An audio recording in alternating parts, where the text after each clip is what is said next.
Okay, अस्सलाम वालेकुम students. जो लास्ट हमने 4 to 5 एक्सपेरिमेंट्स जो किए थे उसके अंदर से आई थिंक ये 4 या 5th एक्सपेरिमेंट्स होगा, जिसको हम थोड़ा सा आप लोगों के रिव्यू के लिए डिस्कस कर लेते हैं। अच्छा जी, आपका जो ऑब्जेक्ट था वो ये था to determine the dissociation constant of acidic acid by conductance method. तो इसके अंदर हम ये कर रहे थे कि हम कंडक्टेंस मेथड के थ्रू डिसोसिएशन कांस्टेंट मालूम कर रहे थे। डिसोसिएशन कांस्टेंट के ऊपर बाद में आते हैं, पहले थोड़ी सी कंडक्टेंस के हवाले से बात कर लेते हैं कि कंडक्टेंस का मतलब ये कि कोई भी एक सॉलिड कंडक्टर होता है, जैसे कि लेट सपोज़ कोई वायर भी है, तो वो वायर के अंदर जो है कभी भी इलेक्ट्रिसिटी पास होती है तो फिर दो प्रॉपर्टीज़ होती हैं। एक तो ये है कि करंट उसमें से पास होता है, और जब जब जहाँ जहाँ करंट पास होता है तो वहाँ कुछ ना कुछ रेजिस्टेंस भी आती है, क्योंकि इनर इलेक्ट्रॉन्स जो हैं, जो वायर के अंदर इलेक्ट्रॉन्स है, फ्री इलेक्ट्रॉन्स, वो आपस में टकरा रहे होते हैं, जिसकी वजह से रेजिस्टेंस क्रिएट होती है। तो जिस तरह कोई भी सॉलिड कंडक्टर जो है वो ओम्स लॉ ओबे करता है, और ओम्स लॉ आपके पास क्या है कि V is equal to I R. V जो है वो आपका पोटेंशियल डिफरेंस है, कि किसी भी कंडक्टर के ऊपर आप कोई भी पोटेंशियल डिफरेंस अप्लाई करें, ठीक है, तो उसके अंदर से करंट पास होता है और साथ साथ कुछ रेजिस्टेंस होती है। तो R जो है आपके पास रेजिस्टेंस है, I जो है करंट है, और V is equal to voltage और पोटेंशियल डिफरेंस है। जिस तरह सॉलिड कंडक्टर ओम्स लॉ ओबे करता है, उसी तरह जो इलेक्ट्रोलाइट्स हैं या जो लिक्विड कंडक्टर्स कह लें आप, ठीक है, या ऐसे सॉल्यूशन जो कि इलेक्ट्रिसिटी पास कर सकते हैं अपने अंदर से, तो वो लिक्विड कंडक्टर्स कहलाते हैं। तो वो भी ओम्स लॉ ओबे करते हैं। लिक्विड कंडक्टर से मेरा मुराद ये है कि किसी भी इलेक्ट्रोलाइट का सॉल्यूशन। इलेक्ट्रोलाइट्स क्या होते हैं? इलेक्ट्रोलाइट्स वो होते हैं जो कि अपने एक्वस सोल्यूशन में से इलेक्ट्रिसिटी पास कर सके। फॉर एग्जांपल सोडियम क्लोराइड है, आप उसका एक्वस सोल्यूशन बनाएं, उसको पानी में डिज़ोल्व करें, उसके अंदर से इलेक्ट्रिसिटी कंडक्ट करवाएं, इलेक्ट्रिसिटी कंडक्ट हो जाएगी। इसी तरह अगर मैं बात करूं कि आप बेंजीन की बात कर लें, तो बेंजीन जो है अगर लिक्विड फॉर्म में भी है तो आप उसको थोड़ा डाइल्यूट भी कर लें या एज इट इज़ लें, और उसके अंदर से इलेक्ट्रिसिटी कंडक्ट करवाएं, तो वहाँ इलेक्ट्रिसिटी पास नहीं होगी। तो ये इलेक्ट्रोलाइट और नॉन इलेक्ट्रोलाइट का डिफरेंस है। तो लिक्विड इलेक्ट्रोलाइट से मेरा मतलब जितने भी इलेक्ट्रोलाइट्स हैं उनका एक्वस सॉल्यूशन है। अब जब हम कंडक्टेंस के ऊपर आ रहे हैं तो पहले थोड़ा रेजिस्टेंस को समझना ज़रूरी है। जिस तरह सॉलिड कंडक्टर के अंदर जो है ओम्स लॉ ओबे को हो रहा होता है, उसी तरह इलेक्ट्रोलाइट्स के लिए भी ओम्स लॉ ओबे होता है। अब जब रेजिस्टेंस की बात की जाए, R is the resistance of an electrolyte. ये जो रेजिस्टेंस है वो डायरेक्टली प्रोपोर्शनल होती है लेंथ के, मतलब कंडक्टर की जितनी भी लेंथ है, ठीक है, और इसी तरह इन्वर्सली प्रोपोर्शनल होती है एरिया ऑफ क्रॉस सेक्शन से। कहने का मकसद ये है कि अगर हम सॉलिड कंडक्टर की बात करते हैं, इलेक्ट्रोलाइट के नहीं, सॉलिड कंडक्टर की बात करते हैं, तो लेट सपोज कि ये एक वायर है, ठीक है, ये एक वायर है, तो ये जो चीज़ है ना, ये इसकी लेंथ हो जाएगी, और ये जो एरिया है राउंड, ये एरिया ऑफ क्रॉस सेक्शन हो जाएगा। तो अब मैं ये कह रहा हूँ कि रेजिस्टेंस जो है, मतलब जितना लंबा वायर होगा उसके अंदर रेजिस्टेंस उतनी ज़्यादा होगी। क्यों? क्योंकि इलेक्ट्रॉन यहाँ से एंटर हो रहे हैं, यहाँ से आउट हो रहे हैं, ठीक है, और अंदर भी कुछ फ्री इलेक्ट्रॉन्स मौजूद है। यहाँ जो आने वाले इलेक्ट्रॉन है वो दूसरे इलेक्ट्रॉन को पुश करते हैं, धक्का लगाते हैं, जिसकी वजह से एक हिंड्रेंस पैदा होता है फ़्लो के अंदर, ठीक है, और इलेक्ट्रॉन्स के फ़्लो के अंदर, और ये रेजिस्टेंस का बाइस बनता है। तो जितना लंबा वायर होगा उतना इलेक्ट्रॉन लंबा ट्रैवल करेंगे, ज़्यादा ट्रैवल करेंगे, और रेजिस्टेंस ज़्यादा होगी।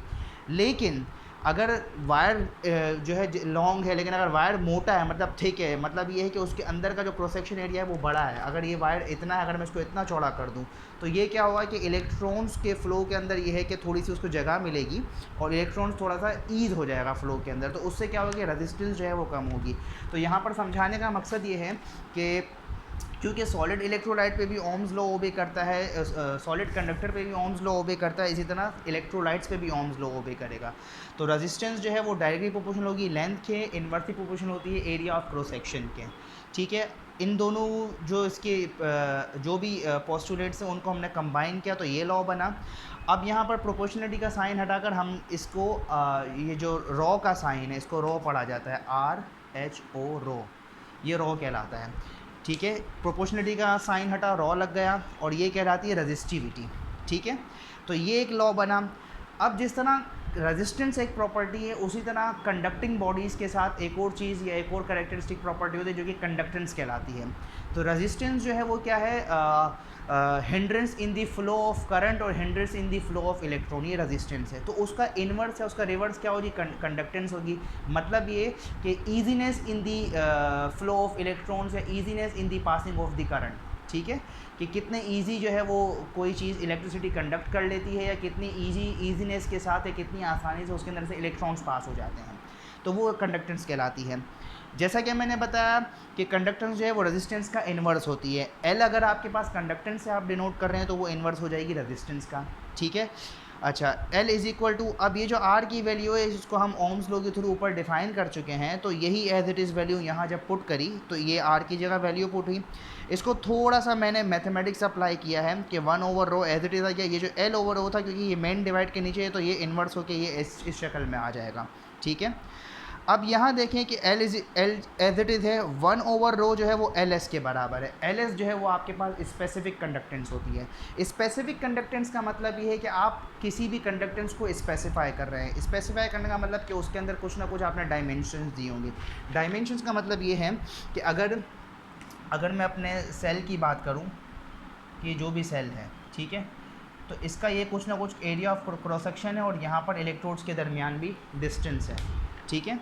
तो ये जो डिस्टेंस है, दो इलेक्ट्रोड्स के दरमियान डिस्टेंस अगर 1 सेंटीमीटर और उसका एरिया ऑफ क्रॉस सेक्शन भी जो है वो 1 सेंटीमीटर स्क्वायर हो, तो उस सॉल्यूशन की जो कंडक्टेंस होगी वो क्या होगी, स्पेसिफिक कंडक्टेंस कहलाती है। यही वजह है कि जब आपने देखा होगा, जब आपने एक्सपेरिमेंट किया होगा, तो जो आपको प्रोब दिया जाता है तो प्रोब के नीचे छोटे से एक ट्रांसपेरेंट सा सेल होता है, उसका जो पूरा एरिया ऑफ क्रॉस सेक्शन है और दो इलेक्ट्रोड्स के दरमियान का डिस्टेंस है वो एग्जैक्टली 1 सेंटीमीटर होता है, ठीक है। तो इसी वजह से उस जो वॉल्यूम के अंदर जितना सॉल्यूशन आता है ना, आप बेसिकली उसकी कंडक्टेंस नोट कर रहे होते हैं, ना कि पूरे बीकर के सॉल्यूशन की कंडक्टेंस नोट कर रहे होते हैं। इसी वजह से उसको स्पेसिफिक कहा जा रहा है, क्योंकि उसमें आपने डायमेंशंस को स्पेसिफिक कर दिया है, तो इसीलिए वो स्पेसिफिक कंडक्टेंस कहलाती है।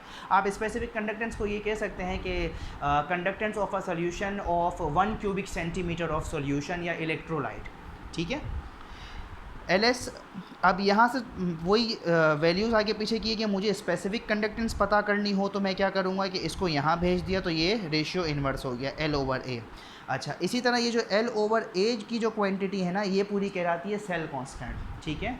ये सेल कांस्टेंट कहलाती है, इसको हम आगे देखते हैं। अच्छा, जब हम कंडक्टेंस की बात कर रहे हैं तो आपके पास कंडक्टेंस भी दो तरह की हैं, एक है इक्विवेलेंट कंडक्टेंस और एक है मोलर कंडक्टेंस। इक्विवेलेंट कंडक्टेंस का मतलब ये है कि conductance of 1 gram equivalent of an electrolyte in 1 litre of solution. सादा अल्फाज में बात की जाए तो नॉर्मल सॉल्यूशन या 1 नॉर्मल सॉल्यूशन की जो कंडक्टेंस होगी वो क्या कहलाएगी, इक्विवेलेंट कंडक्टेंस कहलाएगी। मतलब ये है कि अगर आपने इलेक्ट्रोलाइट प्रिपेयर किया है, तो अगर नॉर्मल उसकी कंसंट्रेशन जो है वो नॉर्मल में प्रिपेयर की है, तो उसकी जो कंडक्टेंस कहलाएगी वो इक्विवेलेंट कंडक्टेंस कहलाएगी, ठीक है। और नॉर्मल आप कैसे प्रिपेयर करते हैं कि 1 ग्राम इक्विवेलेंट लेते हैं और उसको 1 लीटर वॉल्यूम में डिसॉल्व कर दें, तो आपके पास इक्विवेलेंट कंडक्टेंस आएगी उस सॉल्यूशन की। इसी तरह मोलर कंडक्टेंस है, मोलर कंडक्टेंस भी बिल्कुल इसी तरह है, लेकिन इक्विवेलेंट में आप अगर ग्राम इक्विवेलेंट कंडक्टेंस में आप ग्राम इक्विवेलेंट वेट ले रहे हैं, तो यहाँ आप क्या लेते हैं, नंबर ऑफ मोल्स लेते हैं। तो conductance of 1 mole of an electrolyte dissolve in 1 litre solution, मतलब कि 1 मोल आपने डिसॉल्व किया 1 लीटर के अंदर और उस सॉल्यूशन की जो कंडक्टेंस आप नोट करेंगे वो आपके पास ये कहलाएगी मोलर कंडक्टेंस कहलाएगी। दोनों के फॉर्मूला सेम हैं। ये जो 1000 का फैक्टर है ये हमने इसलिए लगा कि ज़रूरी नहीं है कि हम हर वक्त जो है वो सॉल्यूशन 1 लीटर लें, हम सॉल्यूशन जो है वो mls में भी ले सकते हैं। तो वहाँ कन्वर्जन फैक्टर अप्लाई करते हैं, ये उसका 1000 है, ये आपके पास स्पेसिफिक कंडक्टेंस है डिवाइडेड बाय CN मतलब ये है कि कंसनट्रेशन इन नॉर्मेलिटी। मोलारिटी के लिए, मोलर कंडक्टेंस के लिए क्या, कंसंट्रेशन इन मोलारिटी या मोलर कंसंट्रेशन। बाकी दोनों के यूनिट्स भी सेम है, बस ये है कि यहाँ पर सीमेन सेंटीमीटर स्क्वायर इक्विवेलेंट इन्वर्स है और इसका यूनिट है सीमेन सेंटीमीटर स्क्वायर मोलर इन्वर्स है। जबकि आपके पास सिंपल जो कंडक्टेंस का यूनिट होता है, मतलब L का जो यूनिट होता है वो सिंपल सीमेंस होता है, ये रेजिस्टेंस का इन्वर्स होता है, मतलब ये बराबर है ओम इन्वर्स के, इसको आप मो भी कहते हैं, ठीक है। और लेकिन जो कन्वेंशनल यूनिट है, जो आजकल जो पर्टिकुलरली यूज़ किया जाता है, कन्वीनियंट है, वो सीमेंस है। इसी तरह स्पेसिफिक कंडक्टेंस जब हमने कहा कि उसके अंदर आप डायमेंशंस की बात कर लेते हैं, तो इसी वजह से इसका जो यूनिट बन जाता है वो सीमेन सेंटीमीटर इनवर्स, ये जो है वो स्पेसिफिक कंडक्टेंस का यूनिट कहलाएगा। तो ये चीज़ आपने याद रखनी है। ये थोड़ा बहुत थियोरेटिकल बैकग्राउंड था कंडक्टेंस के हवाले से। अच्छा, अब हमारा जो मेन ऑब्जेक्ट है वो है कि हमने डिसोसिएशन कांस्टेंट मालूम करना है एसिटिक एसिड का। एसिटिक एसिड जो है वो एक वीक एसिड है। वीक एसिड का मतलब वो वीक इलेक्ट्रोलाइट है। मतलब ये है कि जब भी एसिटिक एसिड को डिसॉल्व किया जाता है पानी के अंदर, तो वो कम्प्लीटली डिसोसिएट नहीं होता है अपने आयंस के अंदर। लेट्स सपोज कि अगर आपके पास ये जो एसिटिक एसिड है, ठीक है, ये सॉलिड फॉर्म में है, तो अगर मैं इसका सॉल्यूशन बनाऊंगा तो ये डिसोसिएट होता है अपने आइंस में। आप देख सकते हैं सब स्क्रिप्ट मैंने जो यूज़ किया है यहाँ पे, ये सॉलिड है, ये एक्वस है, ये एक्वस है। अच्छा जी, और यहाँ पे ये जो के है ये इसका डिसोसिएशन कांस्टेंट कहलाएगा। सुनने के इक्विलिब्रियम कैसे इस्टेब्लिश हो रहा है यहाँ पर, जैसा कि मैंने बताया कि ये एक वीक एसिड है या वीक इलेक्ट्रोलाइट है, ये कम्प्लीटली डिसोसिएट नहीं होता है अपने आइंस में, लेकिन कुछ ना कुछ आइंस बनते हैं इसके अंदर। तो यहाँ पर एक इक्विलिब्रियम इस्टेब्लिश होता है between dissociated and undissociated form. ये एसिडिक एसिड की अनडिसोसिएटेड फॉर्म है, ये एसिडिक एसिड की डिसोसिएटेड फॉर्म है। तो इन दोनों के दरमियान जो है एक इक्विलिब्रियम इस्टेब्लिश होता है कि ये कुछ ना कुछ ब्रेक होके, मतलब एक वक्त आता है कि इन दोनों की कंसंट्रेशन तकरीबन सेम हो जाती है और ये दोनों कंबाइन होके ये बना रहे होते हैं और ये जो है फिर दोबारा इसी में डिसोसिएट हो रहा होता है। तो ये इक्विलिब्रियम का आइडिया होगा आपको। अब जब इसके डिसोसिएशन कांस्टेंट की बात की जाए तो अगर इसको डिसोसिएशन कांस्टेंट लिखने का जो तरीका है वो क्या होगा कि डिसोसिएशन कांस्टेंट के ए बराबर है कंसंट्रेशन ऑफ द प्रोडक्ट जो कि आपके पास है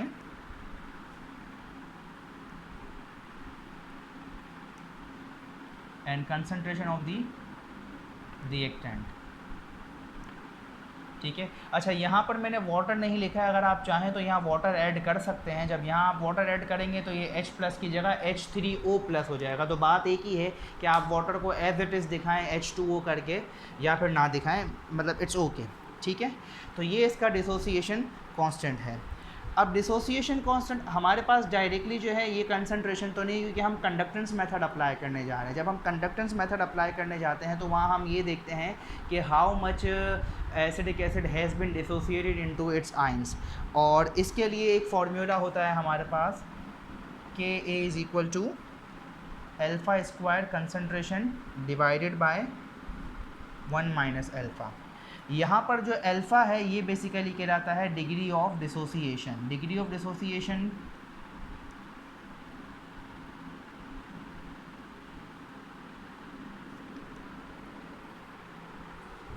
डिग्री ऑफ डिसोसिएशन का मतलब ये है कि ये fraction of acid dissociated and ये एक रेशियो है fraction of acid dissociated and undissociated form का।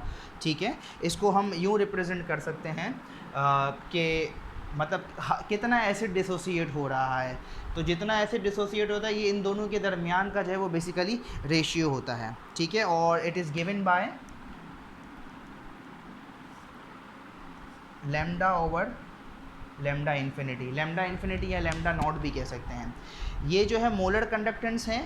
ठीक है, और ये भी मोलर कंडक्टेंस है। ये जो मोलर कंडक्टेंस है ये आपकी एक्सपेरिमेंट की होगी, और ये जो कंडक्टेंस है ये एट इनफाइनाइट डाइल्यूशंस है।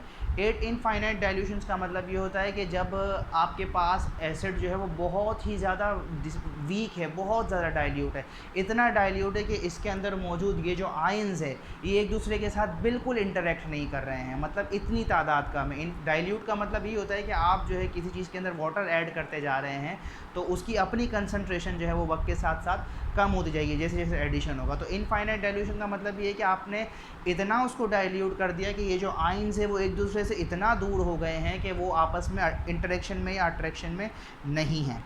अच्छा, ये जो चीज़ है बेसिकली इसकी एक कांस्टेंट वैल्यू होती है एट अ पर्टिकुलर टेम्परेचर, और एसिडिक एसिड के लिए ये जो है 25 डिग्री सेंटीग्रेड पर आ रही है 390.8। ये आपको गिवन होगी, ये कांस्टेंट वैल्यू है और कैरेक्टरिस्टिक वैल्यू होती है। ठीक है। अच्छा, इसका कैलकुलेट करने का तरीका जो है ये बेसिकली कोलराश लॉ के थ्रू कैलकुलेट की जाती है कि जहाँ वो कहता है कि मोलर कंडक्टेंस जो है वो स्ट्रॉन्ग इलेक्ट्रोलाइट्स के अंदर वो बराबर होती है जो भी उसके कॉन्स्टिट्यूट आइंस होते हैं। लेट्स सपोज अगर सोडियम क्लोराइड की मैं बात कर रहा हूँ तो उसकी जो मोलर कंडक्टेंस है एट अ पर्टिकुलर टेम्परेचर वो बराबर हो जाएगी conductance of sodium ions plus conductance of chloride ions. तो molar conductance of an electrolyte is equal to the sum of its constituent ions. ये कहलाता है कोलराश लॉ।